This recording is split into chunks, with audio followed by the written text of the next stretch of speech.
ಅಣ್ಣ ನಿಮಗೆ ಒಂದು ಅದ್ಭುತ ಮಾಹಿತಿ ಕೊಡ್ತೀನಿ ನೋಡಿ. ಅಣ್ಣ ಹೆಸರೇ ಅಣ್ಣ? ಸಚಿನ್ ಸಚಿನ್. ಊರ್ ಬಿಟ್ಟು ಇಲ್ಲೇ ಬಂದ್ರಿ?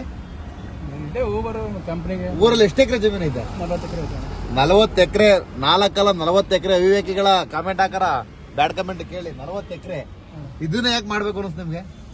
ನನ್ ಮೊದಲಿಂದ ಇದೇ ಕೆಲಸ ಮಾಡ್ತಿರೋದು. ಅಲ್ಲಣ್ಣ 40 ಎಕರೆ ಜಮೀನು ಇಟ್ಕೊಂಡು ನೀನು ಅಲ್ಲಿ ಏನಾದ್ರು ಬೆಳಿಬೋದಣ್ಣ? ಇಲ್ಲಿ 200 ರೂಪಾಯಿ 300 ರೂಪಾಯಿ ಬಂದು ದುಡ್ಡು ಮಾಡ್ತಾ ಇದ್ರಲ್ಲ. ಬಟ್ ಇದು ಜಮೀನ್ ಅಷ್ಟೊಂದು ನಾಲೆಜ್ ಇರೋಣ ಹಿಂಗ್ ಮಾಡ್ತಾರೆ. ನಾಡಿದಿಲ್ಲ. ನಾಲೆಜ್ ಇಲ್ಲ. ನಿಮ್ ತಂದೆಯವ್ರು ಏನ್ ಮಾಡ್ತಾರಲ್ಲಿ? ನಮ್ಮ ತಂದೆಯವರು KSRTC bus driver. Bus driver. 40 ಎಕರೆ ಜಮೀನು ಇತ್ಕೊಂಡು ಬೋರ್ ಎಷ್ಟೈತೆ? 4 ಬೋರು. 4 ಬೋರ್ ಇತ್ಕೊಂಡು. ಬಟ್ ಏನ್ ಪ್ರಶ್ನೆ ಅಂದ್ರೆ ನೋಡಿ, ನಮ್ಮವ್ರಲ್ಲಿ ಏನಾರ ಬರೀ 40 ಎಕರೆ ಜಮೀನ್ ಇದ್ರೆ ನೀವ್ ಏನ್ ಮಾಡ್ತಿದ್ರಿ?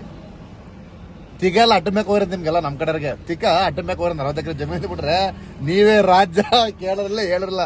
ಇವಣ್ಣ ಹೆಸರೇ ಅಣ್ಣ? ಸಚಿನ್. ಸಚಿನ್ 40 ಎಕರೆ ಜಮೀನ್ ಇಟ್ಕೊಂಡು ದುಡಿಬೇಕು, ಸ್ವಂತವಾಗಿ ಕಾಲ್ ಮೇಲೆ ನಿಂಕೋಬೇಕು ಅಂತ ಬಂದ್ರ ಪಾಪ. ಬಟ್ ಏನ್ ಮಾಡ್ತೀರಾ, ಡ್ಯೂಟಿಗಳು ಬೀಳ್ತಾ ಇಲ್ಲ.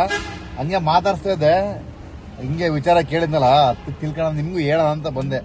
40 ಎಕರೆ ನಿಮ್ಮ ಹತ್ರ ಇದ್ಬಿಟ್ಟಿದ್ರೆ ಇಡೀ ಬೆಂಗಳೂರು ನಂದು ಅಂದೇವ್ರಿ. ಅಣ್ಣ ಬರ್ಲಾ?